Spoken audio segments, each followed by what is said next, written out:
आज है CTET environment part 3। Environment पढ़ेंगे। आगे चलते हैं। नंबर 1 है इसमें डायरी। डायरी में है कमर सीधी ऊपर चढ़ो। ठीक है, एक लेसन है, स्टोरी होगी। इस स्टोरी में कमर सीधी ऊपर चढ़ो, ये स्टोरी का नाम है। इसके बारे में पढ़ेंगे। कमर सीधी ऊपर चढ़ो, इसमें दिया क्या है। माउंट एवरेस्ट के बारे में पढ़ना हमें। डायरी है, उसमें माउंट एवरेस्ट के बारे में लिखा हुआ है। ठीक है भाई, देखो आगे। बछेंद्री ने बड़े होकर नेहरू इंस्टीट्यूट ऑफ माउंटेनियरिंग से उन्होंने पहाड़ पर चढ़ने की ट्रेनिंग ली। ठीक है, पहला पॉइंट है आपका बछेंद्री। इस पे निशान लगाएंगे। बछेंद्री के बारे में लिखा हुआ है डायरी में। उन्होंने एक कौन सा इंस्टीट्यूट था, ऑफ माउंटेनियरिंग इंस्टीट्यूट था, उससे क्या ली, ट्रेनिंग ली थी। किसकी, पहाड़ पे चढ़ने की। और उन्हें गाइड करने वाले थे ज्ञान सिंह। नंबर 2 बात है, उनको गाइड करने वाले कौन थे, ज्ञान सिंह। वह महिलाओं को पहाड़ों पर चढ़ने की ट्रेनिंग देने लगी। ठीक है भाई, 2 बात मिली है। बछेंद्री पाल थी जो माउंट एवरेस्ट पे चढ़ी थी, और उन्हें गाइड करने वाले कौन थे, ज्ञान सिंह थे। 1984 में बछेंद्री को माउंट एवरेस्ट पर चढ़ने के लिए चुना गया। कब चुना गया है, 1984 में। आगे देखो। बछेंद्री ने 23 मई 1984 को दिन में 1:07 पर 8900 मीटर ऊंची चोटी माउंट एवरेस्ट नेपाली नाम सागर माथा पर कदम रखा। बछेंद्री पाल भारत की पहली और संसार की 5वीं ऐसी महिला बन गई जिन्होंने एवरेस्ट पर कदम रखा। क्लियर है, आपको इसमें से 5-6 क्वेश्चन मिल गए। नंबर 1 बछेंद्री पाल थी जो माउंट एवरेस्ट पे चढ़ी। कहाँ की थी, भारत की रहने वाली। क्लियर है। दूसरी बात मिल गई हमें, गाइड किसने किया था उसे, ज्ञान सिंह जी ने। तीसरी बात, कब चढ़ी, 1984 को। और पूरी डिटेल है, कब चढ़ी थी, 23 मई 1984 को चढ़ी थी वो। कितनी ऊंची चोटी थी, 8900 मीटर ऊंची चोटी। आपको ये ढंग से करना है, क्योंकि आगे जो क्वेश्चन आएंगे इसमें से आएंगे क्वेश्चन। ऊंची चोटी थी माउंट एवरेस्ट। नाम था उसका, नेपाली में थी, नेपाल में नाम था उसका सागर माथा। ठीक है, नेपाली नाम था उसका सागर माथा। बछेंद्री पाल भारत की तो पहली है और संसार की 5वीं महिला ऐसी थी जो एवरेस्ट पर कदम रखा था। ठीक है भाई, अब आपको पता चल गया, आप आंसर दोगे इनके। आगे देखो। सीटेट जुलाई 2013 में आया था। माउंट एवरेस्ट एक भाग है म्यांमार का, गलत नहीं है ये ऐसा। भारत का है, लेकिन भाग पूछा है। तिब्बत का, ये भी गलत है। नेपाल का, ये राइट है। पीछे मैंने पढ़ा था नेपाल का भाग था, सागर माथा चोटी थी जिसपे उसने पहली बार कदम रखा। तो किसका भाग था, नेपाल का। आपका 4th राइट आंसर है। आगे है, आंसर देना आप लोग। सीटेट 2014। एवरेस्ट के बारे में सही कथन चुनना है। नंबर 1, ये जम्मू और कश्मीर का भाग है और इसकी चोटी की ऊंचाई 8900 मीटर ऊंची है। ये राइट है भाई, 8900 मीटर ऊंची है। लेकिन जम्मू कश्मीर का भाग तो नहीं था, वो नेपाल का था। तो ये गलत हो गया आपका। आगे देखते हैं दूसरा। ये नेपाल का भाग है और चोटी की ऊंचाई 8900 मीटर है। ये राइट है। हाँ, नेपाल का भाग है और 8900 मीटर की चोटी है। तीसरा देख लेते हैं। ये भारत का भाग है, इसकी चोटी 9850 है। ये भी गलत है भाई। ये तिब्बत का भाग है, ये भी गलत है। तो आपका 2nd आपका राइट आंसर है। अब है आपकी बोलती इमारतें। तो लेसन है ये बोलती इमारतें, इनके बारे में पढ़ेंगे।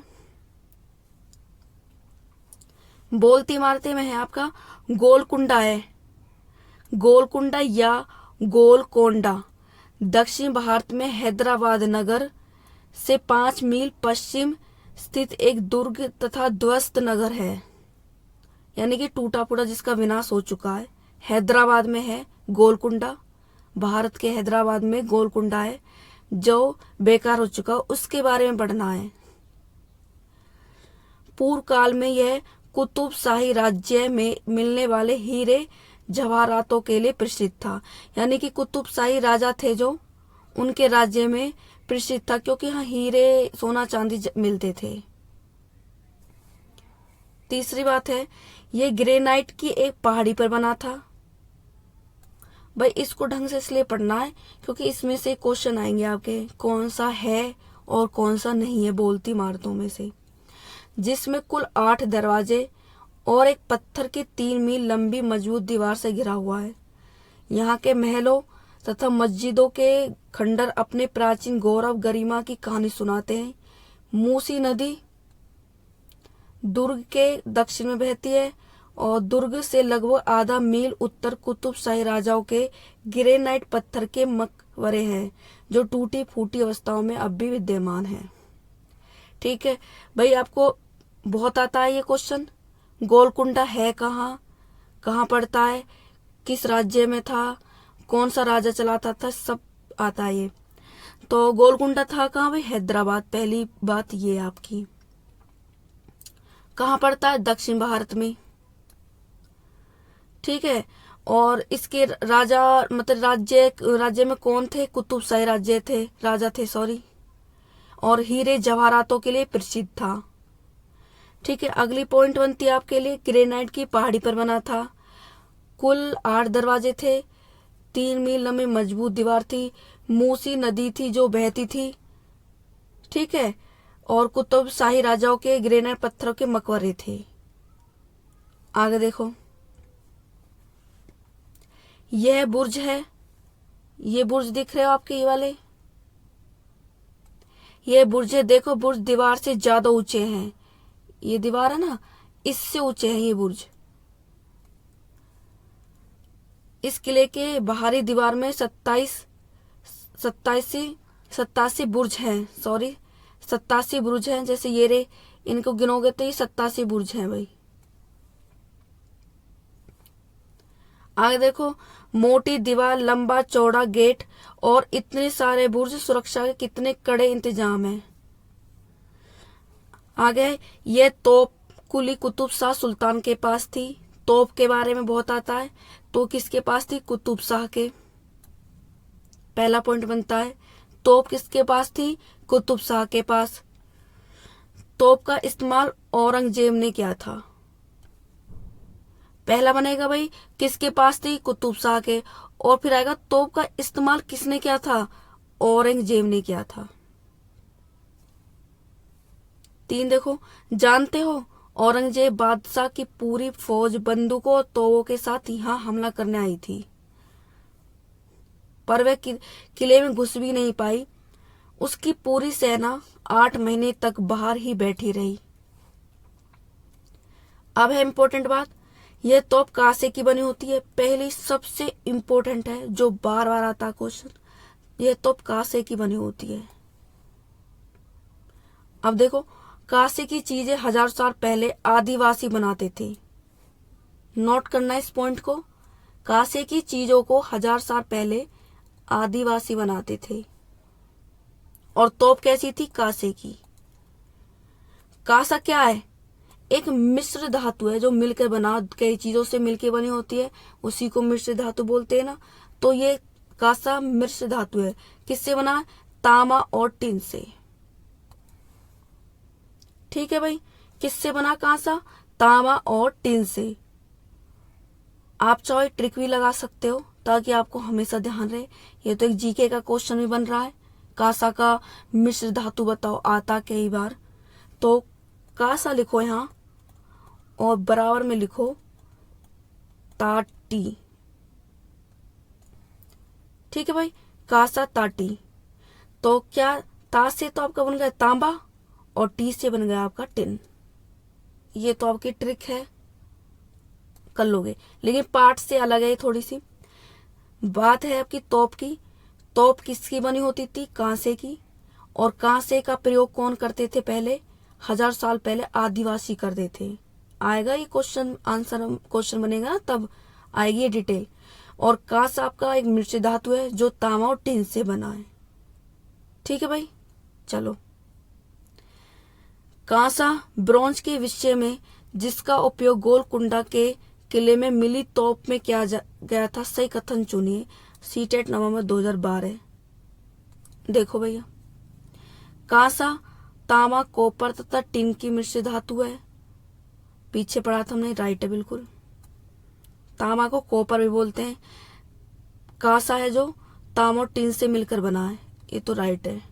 यही राइट होगा, फिर बाकी 3 तो गलत है। फिर ये भी, ये भी, ये भी। तो राइट है आपका पहला ऑप्शन। आगे कांसे के बारे में सही कथन चुनिए। सीटेट जुलाई 2013 में आया है। देखो, कांसा लोहे चांदी स्वर्ण की भांति तत्व है। गलत। कांसे को तांबा और टिन से पिघलाकर तैयार किया जाता है, ये राइट है। पीछे से भी यही पढ़ते आ रहे हैं, तांबा और टिन से ही मिलाकर पिघलाकर तैयार किया जाता है। कांसा अत्यंत मजबूत होता है और तोप तथा मूर्ति बुत बनाई जाती हैं, राइट है आपका। आगे देखो, कांसे के बर्तन एल्यूमिनियम के बर्तनों की तुलना में हल्के और अधिक मजबूत नहीं होते, ये गलत है। अब आपको 4 ऑप्शन दिए हैं, इनमें से बताना आपको ठीक कौन सा। तो हमारा ठीक था बी और सी। कांसा तांबा टिन से मिलकर बना, राइट है। कांसा अत्यंत मजबूत होता है और इससे तोप, पीछे पढ़ा था हमने भाई, तोप बनाई जाती है, मूर्ति बनाई जाती है, बुत बनाए जाते हैं। तो हमारा राइट कौन सा बना? 2, बी और सी, राइट आंसर आपका। आगे देखो, आदिवासी 1000 साल पहले कांसे की चीजें बनाते आते थे। आज भी हमारे घरों में कांसे का उपयोग होता है। कांसे के विषय में निम्नलिखित सबसे सही उत्तर चुनिए। यह तांबे कॉपर टिन का मिश्र है, बिल्कुल राइट। पहला ये ऑप्शन राइट है, आगे जाने की जरूरत नहीं है। आगे देखो, कांसा ने ब्रॉन्ज 2 धातुओं का मिश्रण है। 2 धातुएं हैं, तांबा और जस्ता, गलत। सीटेट 2014 देख लो, 2012, 13, 14 कंटिन्यू चल रहा है ये क्वेश्चन। तांबा और टिन, ये राइट है। ताटी ट्रिक भी लगाई थी आपको, ठीक है भाई। आगे देखो, कांसा ब्रॉन्ज के बारे में निम्नलिखित कथनों का अध्ययन कीजिए। सीटेट 2015 में कंटिन्यू चल रहा भाई ये क्वेश्चन आपका। यह एल्यूमिनियम, आयरन और कॉपर जैसे एक तत्व है, नहीं ऐसा तो नहीं पढ़ा हमने। दूसरा देखो, इसे भट्टी में कॉपर टिन को पिघलाकर बनाया जाता है, ये ठीक है। कॉपर तांबा कोई तो बोलते हैं भाई, तांबा, ठीक है ये भी। आदिवासी लोग ब्रॉन्ज का उपयोग 1000 वर्ष से कर रहे हैं, ये भी राइट है, कर रहे थे वो लोग। ब्रॉन्ज से बनी वस्तुएं एल्यूमिनियम की बनी वस्तुओं की तुलना में हल्की परंतु कहीं अधिक मजबूत टिकाऊ होती हैं, क्या राइट है ये भी सही है। आगे बताओ कौन सा आंसर बना इसका। तो आपका राइट आंसर कौन सा है? 4th, बी, सी और डी, ये आपका राइट है, ठीक है। आगे देखो, अब है खाएं आम 12 महीने, ये भी पढ़ना आगे, लेसन है ये भी आपका। देखो, आंध्र प्रदेश का अन्नपुरम गांव है, उसके बारे में पढ़ेंगे हम। आम पापड़ यानी कि मामड़ी तांदड़ा बनाने के लिए, ये आंध्र प्रदेश का एक गांव है जिसमें आम पापड़ बनाया जाता है, उसकी विधि जानेंगे। विधि में क्या क्या चीजें कैसे बनाई जाती है, क्योंकि विधि से ही क्वेश्चन उठेंगे और जो आपको पुटअप करने हैं। अगले दिन अप्पा ने सबसे ज्यादा पके हुए आम अलग छोटे, सभी ने मिलकर आम का गूदा निकाला। जो आपको राइट लग रहा है उस पर निशान लगाते रहो। सभी मिलकर क्या क्या आम का गूदा निकाला। दूसरा, फिर एक बड़े से बर्तन पर पतले सूती कपड़े से आम को रस को छाना, ताकि गूदे से आम के रेशे न रहे। ठीक है। चिट्टी बाबू ने गुड़ को अच्छे से तोड़ा ताकि गांठ उसमें बिल्कुल ना रहे। फिर उन्होंने आम के रस में बराबर गुड़ और चीनी डाली। आगे देखो, चिन्ना बाबू ने उसे बड़े चम्मच में खूब अच्छी तरह मिलाया। अम्मा ने इस मीठे गूदे को एक पतली सी परत चटाई पर फैला दी। फिर उसे धूप में सूखने के लिए छोड़ दिया। धूप में सूखने के लिए छोड़ दिया। दिन छिपने पर उन्होंने चटाई को एक साड़ी से ढक दिया। अब देखो भाई, ये क्वेश्चन था, कांच के जार तथा बोतल को उनमें अचार भरने से पूर्व सूर्य की धूप में अच्छी तरह सुखाया जाता है, ऐसा क्यों?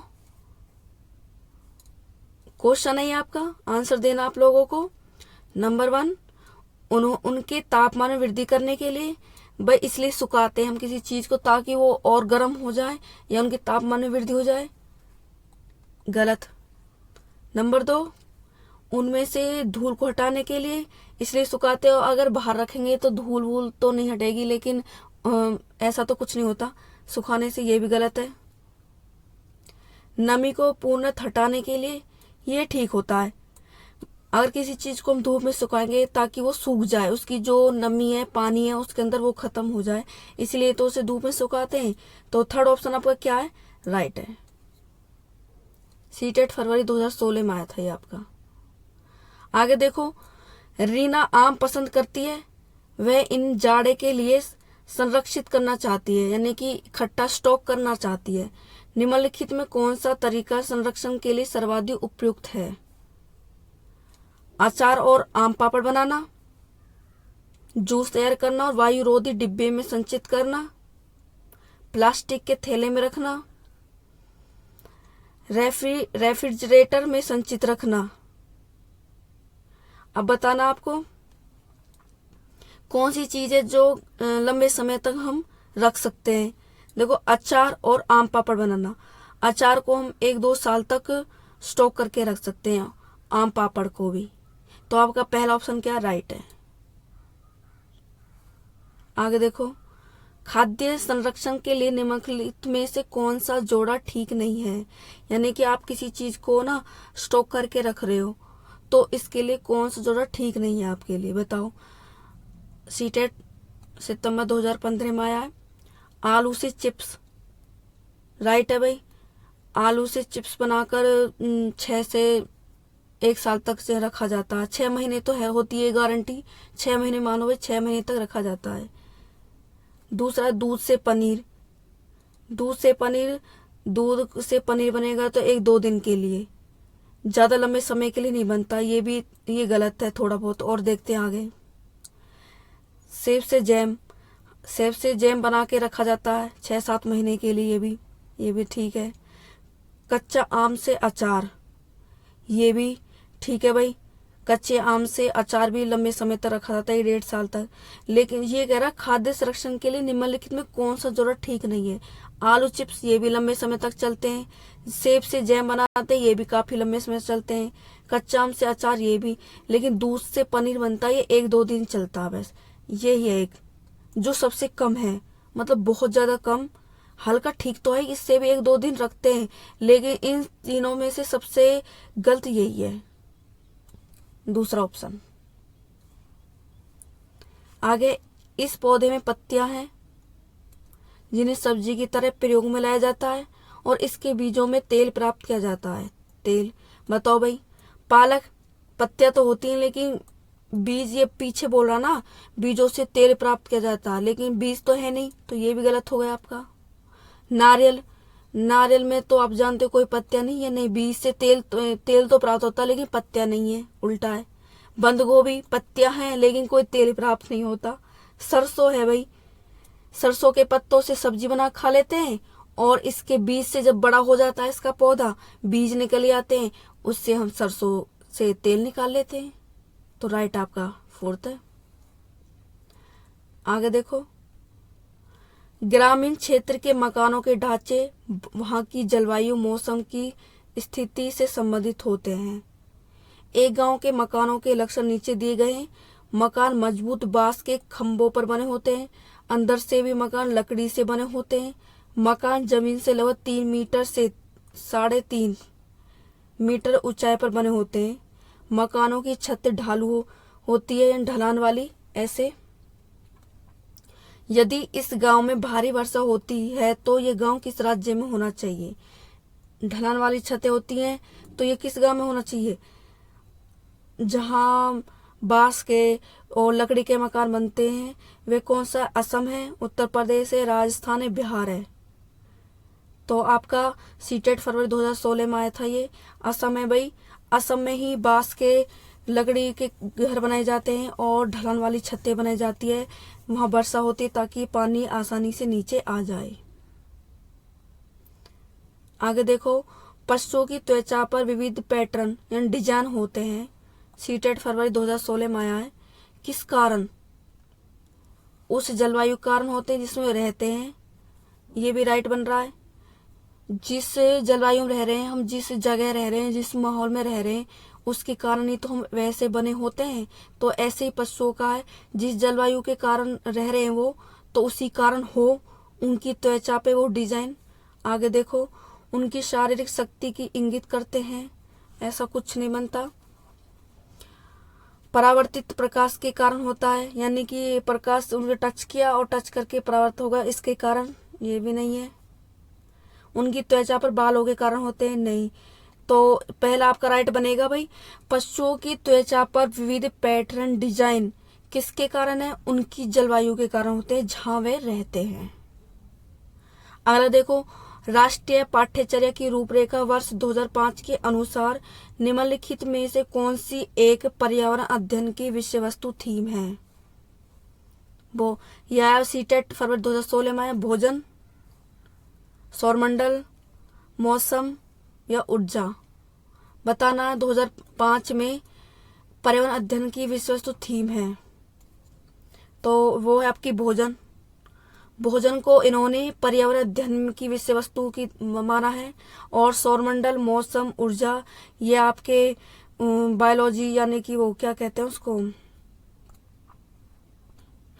भोजन विषय वस्तु माना। और सौरमंडल, भोजन, मौसम, ऊर्जा को इन्होंने ज्योग्राफी और साइंस ये विज्ञान से है। सौरमंडल, मौसम ये आपके ज्योग्राफी से लिया है। लेकिन पर्यावरण अध्ययन में भोजन इम्पोर्टेंट है।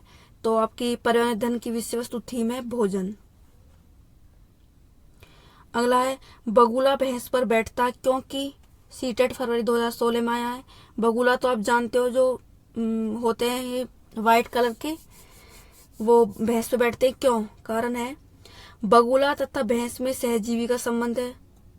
सहजीवी का ये राइट है। सह मतलब संग रहने वाला जीव, जो साथ साथ रहते हैं, यानी एक दूसरे के सहयोग करते हैं, एक दूसरे पर निर्भर होते हैं, एक दूसरे पर आश्रित होते हैं, उन्हीं को सहजीवी बोलते हैं। बगुला मनोरंजन के लिए भैंस से बैठता है, गलत है। भैंस बगुले को एक स्थान से दूसरे स्थान तक आने जाने में मदद करती है।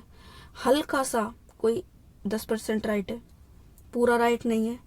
बगुला भैंस को डराना चाहता है, ये तो बिल्कुल गलत है। तो बगुला भैंस से बैठता है क्यों? क्योंकि बगुला तथा भैंस में सहजीवी का संबंध है। यानी कि सहजीवी का मतलब होता है जब एक जीव दूसरे जीव पर निर्भर होता है, उसी को सहजीवी बोलते हैं।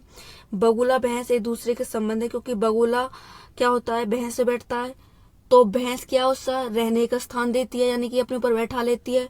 और इसके बदले बगुला क्या करता है, जो उसके ऊपर कीट होते हैं उसकी सफाई कर देता है। तो दोनों में क्या सहजीवी का संबंध है। जैसे आप शैवाल को और कवक को ले लो। आपने कभी कोई ब्रेड देखा होगा, ब्रेड के ऊपर हरी और व्हाइट रंग की लगी होती है, तो वो शैवाल और कवक होते हैं। तो शैवाल क्या करती है, कवक को भोजन दे देती है, और कवक क्या करती है, उसे रहने का स्थान दे देती है। यानी कि एक दूसरे पर निर्भर हैं। वो मेरे लिए कुछ कर रहा, मैं उसके लिए कर रही हूँ, तो एक दूसरे को हम क्या हुए, एक सहजीवी हुए। तो क्या बगुला और भैंस सहजीवी हैं। अगला, निम्नलिखित में जड़ का कौन सा कार्य पौधे के लिए नहीं है? पौधे के लिए नहीं है जड़ का कार्य। नंबर 1 बनता है भोजन भंडारण संचित करना। सीटेट फरवरी 2016 में आया था, राइट है भाई। भोजन का भंडारण इकट्ठा करना ही जड़ का कार्य है। नंबर 2 ह्यूमस यानी नमी उपलब्ध कराना, ये तो नहीं लग रहा, ये गलत लग रहा है इसमें। आगे देखते हैं। और पौधे को सहारा देना जड़ का ही कार्य है भाई। जब जड़ मजबूत होगी तो पौधा अपना आप ही सीधा हो जाएगा, उसका सहारा भी होती है जड़ें पौधे का। अगला है जल तथा खनिज का अवशोषण करना, ये भी राइट है। जड़ी तो है जो जल खनिज का अवशोषण करके पूरे पौधे को ऊपर तक पहुंचाती है, लेकिन आपका ह्यूमस यानी नमी उपलब्ध कराना ये नहीं है, ये तो मिट्टी का कार्य है भाई। मिट्टी का कार्य है नमी और नमी या ह्यूमस को पैदा करना, न कि पौधे का कार्य है, सॉरी जड़ का कार्य है। आगे देखो, सीढ़ीदार कुएं अथवा बावली या बावड़ी से संबंधित निम्नलिखित कुछ कथन दिए। बावड़ी आप जानते हो, जो यहाँ सीढ़ियां बनी होती है चारों तरफ और बीच में तालाब सा होता है, वो होती है आपकी बावड़ी। देखो नंबर 1, वे जल भंडारण तथा संरक्षण की एक पारंपरिक व्यवस्था है, राइट है ये। जल को इकट्ठे करने की व्यवस्था, ये भी राइट है, पहला ऑप्शन। नंबर 2, सामुदायिक स्रोत के रूप में उनका प्रयोग किया जाता है, बिल्कुल राइट है। यानी कि समुदाय यानी कि इकट्ठे होकर सब लोगों के लिए उसका प्रयोग किया जाता है, सब लोग उसमें कपड़े धोना नहाना ऐसे कार्य करते हैं, बिल्कुल राइट है ये भी। उनका निर्माण राज्य में होता है, केवल संदूषित जल होता है, ये गलत है। उपरोक्त में कौन सा सही है? तो पहला और दूसरा आपका राइट आंसर है। वर्ली एक पारंपरिक कला का एक प्रकार है। वर्ली नाम स्थान किस राज्य में है? यानी कला है वर्ली चित्रकला, तो ये कहाँ होती है भाई? महाराष्ट्र में होती है वर्ली। ये आपका सीटेट 2016 में आया था। आगे देखो, बस इतना ही था। तो थैंक यू।